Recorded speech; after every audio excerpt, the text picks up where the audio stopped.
সাবেক স্বাস্থ্যমন্ত্রীর বিরুদ্ধে ধর্মীয় অনুভূতিতে আঘাত ও নির্বাচনী বিধি ভঙ্গের অভিযোগ।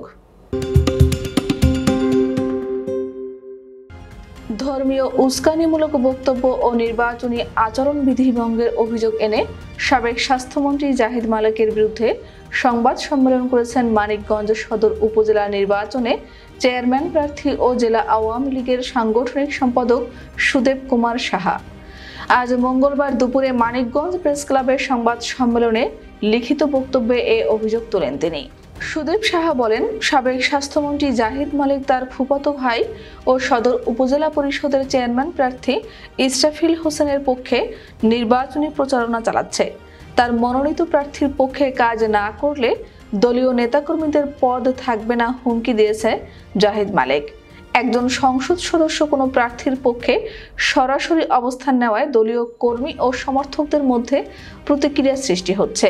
এতে দলীয় নেতাকর্মীদের স্বাধীনতা খর্ব হচ্ছে ও ভীতি সৃষ্টি হচ্ছে। সংবাদ সম্মেলনে তিনি আরও বলেন, সোমবার সকালে শুভ্র সেন্টার গড়পাড়ায় মানিকগঞ্জ সদর উপজেলার ইমাম, মুয়াজ্জেম, মাদ্রাসা শিক্ষকদের নিয়ে সভা করেন সাবেক মন্ত্রী। সেই সভায় তিনি আপত্তিজনক ও সাম্প্রদায়িক উস্কানিমূলক বক্তব্য দেন।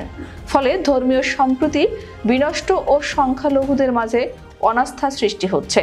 তাছাড়া নির্বাচনের আগে সরকারি প্রকৌশলীকে সঙ্গে নিয়ে বিভিন্ন প্রকল্পের আশ্বাস দিচ্ছেন, যা নির্বাচনী আচরণবিধি লঙ্ঘন।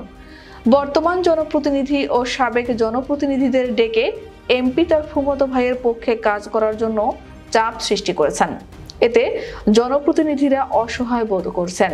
শুধু তাই নয়, জনপ্রতিনিধিদের এমপি জাহিদ মালেক তার ভাইকে ভোট দিতে শপথ বাক্য পাঠ করিয়েছেন, যা সামাজিক যোগাযোগ মাধ্যমে ভাইরাল হয়েছে।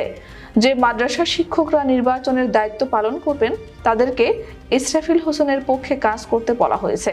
এটিও সামাজিক যোগাযোগ মাধ্যমে ভাইরাল হয়েছে। এমপির এমন হস্তক্ষেপ সুষ্ঠু নির্বাচনে বাধা সৃষ্টি হচ্ছে বলে অভিযোগ করেন সুদেব সাহা। উপজেলা চেয়ারম্যান প্রার্থী সুদেব সাহা আক্ষেপ করে বলেন, গত জাতীয় সংসদ নির্বাচনে কয়েকটি ইউনিয়নে সাবেক মন্ত্রী জাহিদ মালেক স্বপনের প্রধান সমন্বয়কারী হিসেবে কাজ করেছি, অথচ তার ভাইয়ের কারণে আমাদের অবমূল্যায়ন করা হচ্ছে। আমি জেলা ছাত্রলীগ ও যুবলীগের সভাপতির দায়িত্ব পালন করেছি, জেলা আওয়ামী লীগের 2 বার সাংগঠনিক সম্পাদক, জেলা ক্রীড়া সংস্থার 2 বারের সেক্রেটারি এবং চেম্বার অব কমার্সের 3 বারের সভাপতির দায়িত্ব পালন করেছি।